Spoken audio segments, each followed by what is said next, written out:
Hello students, today we are going to start the next one chapter of geography, that is precipitation.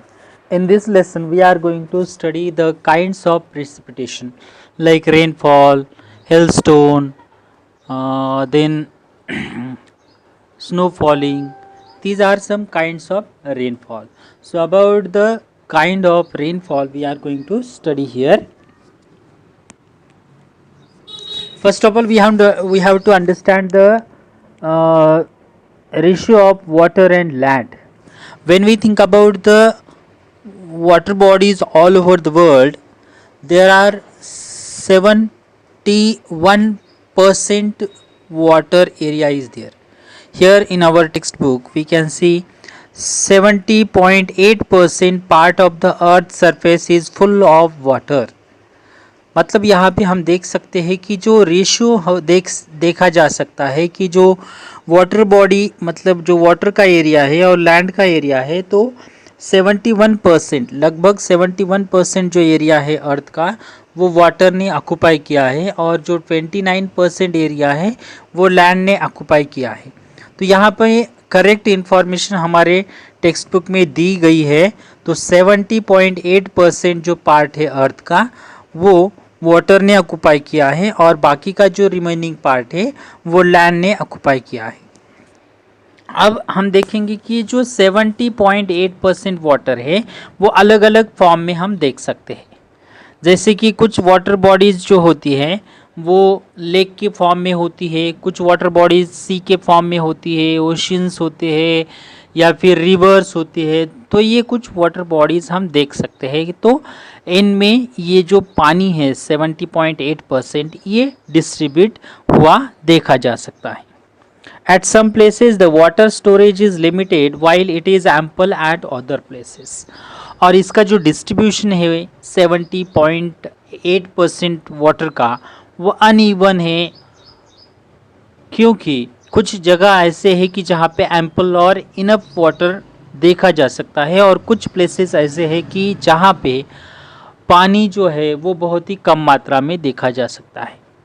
मतलब वहाँ पे scarcity of water देखी जा सकती है.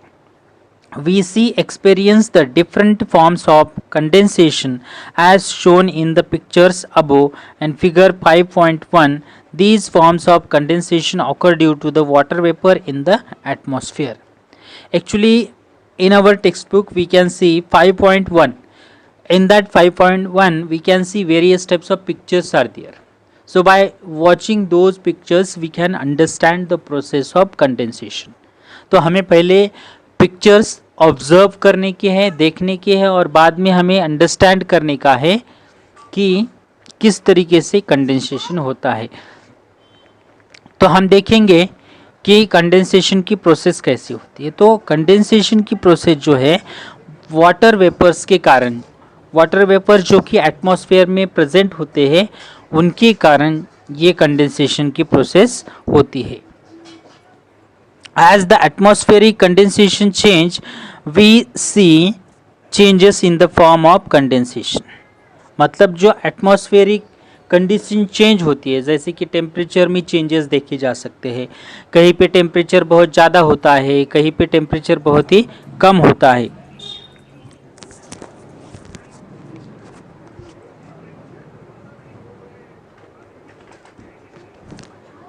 तो ऐसे समय पे हमें एटमॉस्फेयर का ध्यान रखते हुए हम अंडरस्टैंड कर सकते हैं कि जो कंडेंसेशन की प्रोसेस है वो भी चेंज होती है.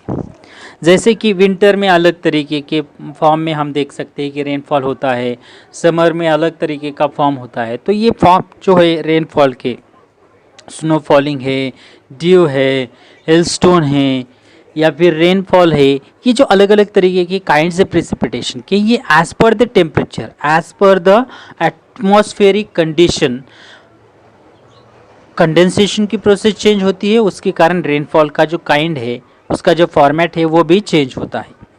On winter mornings we find dew in areas located at higher altitudes. Snowfall occurs while it rains in other places. तो यहाँ पे हम अंडरस्टैंड कर सकते हैं कि जैसे कि विंटर में हम देख सकते हैं कि जो ग्रास होता है उसके ऊपर ड्यू देखा जा सकता है. पानी की बूंदे एक्यूमुलेट हुए हम देख सकते हैं, तो उसको ड्यू कहा जाता है। उसके बाद जो एरियाज हायर अल्टीट्यूड वाले, मतलब बहुत ही ऊंचाई वाले एरियाज होते हैं, जैसे कि हिमालयन एरिया हम देख सकते हैं, तो वहाँ पे स्नो फॉलिंग होती है। उसके अलावा कुछ एरियाज जो कि लो लेइंग या प्लेटो रीजन होते हैं या प्लेन एरिया होते हैं, वहाँ पे बारिश हम देख सकते हैं, रेनफॉल वहाँ पे होता है। तो ऐसे अलग अलग जगह पे अलग अलग तरीके का जो फॉर्म है वो रेनफॉल का देखा जा सकता है। Some places experience dense fog while some experience hailstones suddenly and face crop destruction. तो ऐसे कुछ जगह होते हैं कि जहाँ पे फॉग देखा जा सकता है, कुछ जगह पे हम देख सकते हैं हेलस्टोन होते हैं। जैसे कि हम समर सीजन की बात करेंगे, मई का जो मंथ होता है उसमें हेलस्टोन्स गिरते हैं। और हम बारिश का सीज़न या फिर विंटर का सीज़न हम लेंगे तो विंटर के सीज़न में फॉग देखा जा सकता है। तो एज पर द सीज़न ये अलग अलग तरीके के फॉर्म देखे जा सकते हैं। तो इसके कारण डिस्ट्रक्शन होता है, क्रॉप का डिस्ट्रक्शन होता है। प्रिसिपिटेशन, अब अलग अलग तरीके के प्रिसिपिटेशन के बारे में हम जानकारी लेंगे। सबसे पहले हमें अंडरस्टैंड करना पड़ेगा कि प्रिसिपिटेशन की डेफिनेशन क्या है, उसका मीनिंग क्या है, उसको हम अंडरस्टैंड करेंगे। तो यहाँ पे हम देख सकते हैं, water falls in the solid और liquid state from the clouds to the ground. मतलब जो पानी आसमान में जो क्लाउड से, स्काई में जो क्लाउड से, उन क्लाउड से गिरने वाला जो पानी जो कि सॉलिड फॉर्म में है या लिक्विड फॉर्म में है, वो ग्राउंड की तरफ आता है, उस प्रोसेस को प्रिसिपिटेशन कहा जाता है। जैसे कि स्नो, हेलस्टोन्स, रेनफॉल, ये कुछ उसके फॉर्म्स हम देख सकते हैं। सबसे पहले हम स्नो के बारे में देखेंगे, स्नो फॉलिंग के बारे में। When the temperature in the atmosphere falls below the freezing point, water vapor directly turns into snowflakes. This is called sublimation. So first of all, we have to understand the meaning of sublimation. When water vapors directly convert into solid form or directly convert into snowflakes, at that time or that process is called sublimation. मतलब directly यहाँ पे water vapours convert होते हैं snow में, क्योंकि वहाँ पे जो टेम्परेचर होता है बहुत ही डाउन होता है, कम होता है, फ्रीजिंग टेम्परेचर होता है। तो टेम्परेचर बहुत कम होने के कारण वाटर वेपर्स डायरेक्टली कन्वर्ट होते हैं सॉलिड फॉर्म में, स्नोफ्लेक्स में। Here the vapor in the form of gas transforms into solid snow. Precipitation in the form of solid particles of snow is known as snowfall. तो ये जो snowflakes है वो एक साथ आ जाते हैं, एक दूसरे की कांटेक्ट में आके जो हार्ड पार्ट है, सॉलिड पार्ट उसका बन जाता है और वो ग्राउंड की तरफ आता है। तो उस प्रोसेस को, जो कि सॉलिड फॉर्म में जो पानी की बूंदे होती है, उस प्रोसेस को स्नो फॉलिंग कहा जाता है।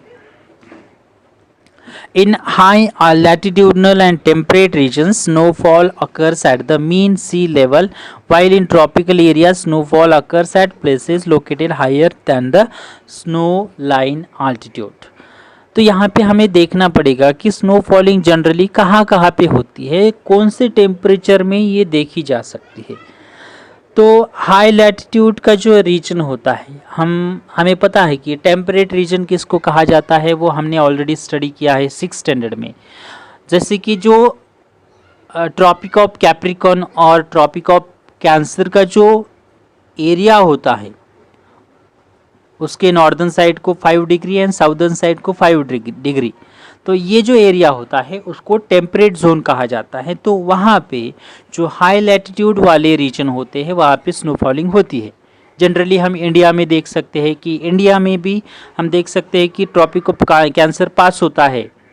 तो इसके कारण जो हिमालयन रीजन है, जो कि हाई लैटिट्यूडनल एरिया है, हाई आल्टीट्यूडनल एरिया है, तो वहाँ पे स्नोफॉलिंग होता है। दूसरा जो कि एरिया है जो कि mean sea level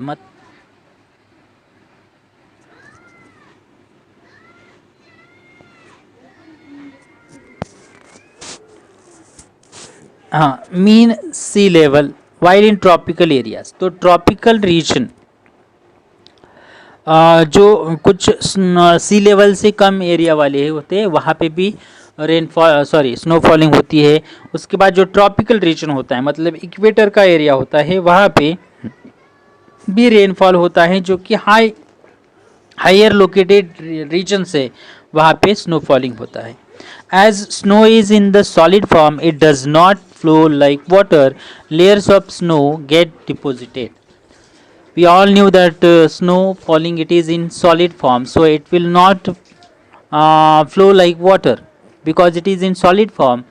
So far as its velocity is so slow, so it will deposit on layer after layer. मतलब वाटर की जैसे स्नो को स्पीड नहीं होती है, वो सॉलिड फॉर्म में होता है, इसलिए जो ग्लेशियर्स होते हैं या फिर जो स्नो होता है वो बहुत ही स्लोली फ्लो होता है और उसके ऊपर लेयर लेयर ऐसे बिछाए जाते हैं। When the snow accumulate on a large scale, then the transport and communication system of that area collapses. तो ये स्नो फॉलिंग के कारण क्या होता है, रोड ब्लॉक्स होते हैं, रेलवे लाइंस ब्लॉक होती है, तो ट्रांसपोर्टेशन एंड कम्युनिकेशन के जो मीन्स होते हैं वो अफेक्टेड होते हैं। इसके कारण ट्रांसपोर्ट मीन्स बंद होते हैं, कभी कभी फ्लाइट्स बंद करनी पड़ती है, रेलवे लाइंस ब्लॉक होती है तो रेलवे भी स्टॉप करनी पड़ती है, रोड ब्लॉक होते हैं, तो इस तरीके से कम्युनिकेशन के जो मीन्स है वो डिस्टर्ब होते हैं स्नो फॉलिंग की वजह से। People living in those regions have to protect themselves from frost bite when the snow melts the region gets water. तो जैसे सन से या फिर समर सीजन में हम देख सकते हैं कि सनस्ट्रोक होता है, वैसे विंटर सीजन में बहुत ठंडी के कारण फ्रोस्ट बाइट होता है, मतलब कोल्ड टेम्परेचर के कारण ह्यूमन बींग्स के बॉडी में का ब्लड जो है वो सॉलिड बनने लगता है, कन्वर्ट होता है सॉलिड में क्योंकि ज़्यादा ठंडी के कारण। तो उस पर्सन को मतलब उस स्थिति को फ्रोस्ट बाइट कहा जाता है। जब आइस मेल्ट होता है तब यहाँ पे पानी भी बहुत अमाउंट में देखा जा सकता है। Next one point, hello. First of all, we have to understand the process of hailstone. When there is lot of heat on the earth's surface, the upward air flow blows at a greater speed. मतलब जब heat बहुत ज़्यादा होती है, heat होने के कारण वहाँ पे जो हवा होती है वो हॉट होती है, गर्म होती है, गर्म हवा होने के कारण वो हल्की होती है और तेज़ी से वो आसमान की तरफ ब्लो होना स्टार्ट करती है। तो वहाँ जहाँ पे हीट ज़्यादा है वहाँ की एयर हल्की होके आसमान की तरफ तेज़ी से ब्लो होती है। Because of this upward flow the temperature of the air reduces and the condensation of the water vapour takes place. तो ये जो एयर है वो तेज़ी से अपवर्ड जाती है, तब जैसे जैसे वो ऊपर जाती है वैसे वैसे उसका जो टेम्परेचर होता है वो रिड्यूस होता है और इस ईयर में जो वाटर ड्रॉपलेट्स होते हैं वो वाटर ड्रॉपलेट्स क्या होते हैं, डायरेक्टली कन्वर्ट होते हैं सॉलिड फॉर्म में, आइस फॉर्म में उसका कन्वर्जन होता है। Dark clouds are formed because of the upward movements of air. These water droplets go to a higher altitude. Here, solidification of these droplets occur and hailstones are formed. तो clouds का conversion होता है ये upward wind blow होने के कारण, और बाद में इनमें जो वाटर ड्रॉपलेट्स होते हैं उनका कन्वर्जन आइस के छोटे छोटे पार्टिकल्स में होता है। मतलब जो वाटर वेपर से उसका सॉलिडिफिकेशन होता है और उसका वाटर ड्रॉपलेट्स जो है वो सॉलिड फॉर्म में मतलब आइस के फॉर्म में बन जाते हैं।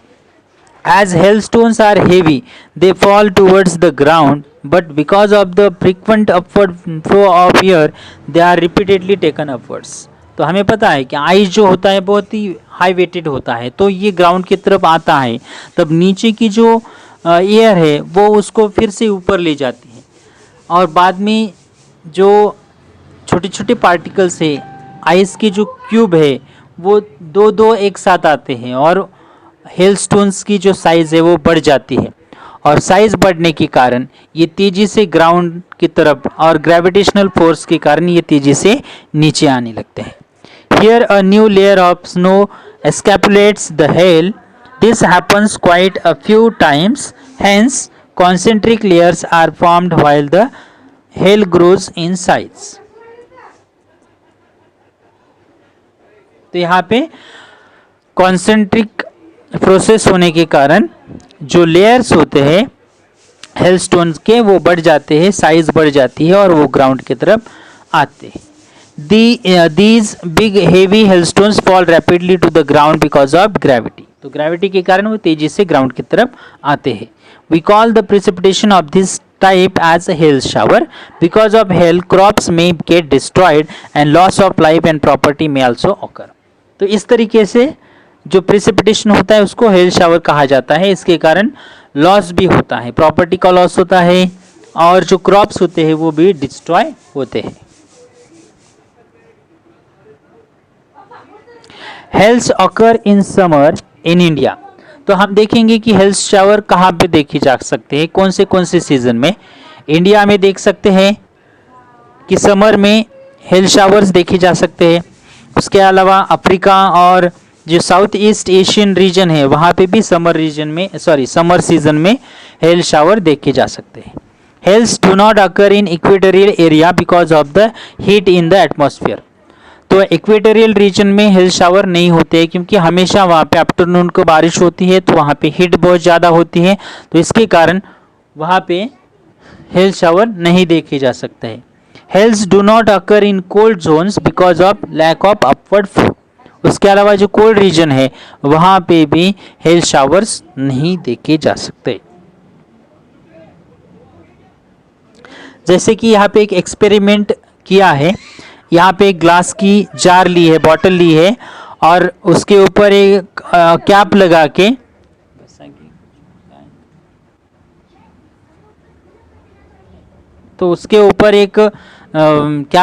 उसके ऊपर आइस के कुछ टुकड़े डाले हैं और उस जार में हॉट वाटर डाला गया है. तो यहाँ पे कांटेक्ट हम देख सकते हैं, मतलब विसिनिटी एरिया, मतलब एक तरफ बहुत ही ठंडा आइस है और एक तरफ हॉट वाटर है. तो इनका यहाँ पे कंडेंसेशन की प्रोसेस होने के कारण हम देख सकते हैं कि जो कैप लगाया है उस बॉटल को, तो उस बॉटल के कैप के नीचे से पानी के बूंदे लटके हुए हम देख सकते हैं.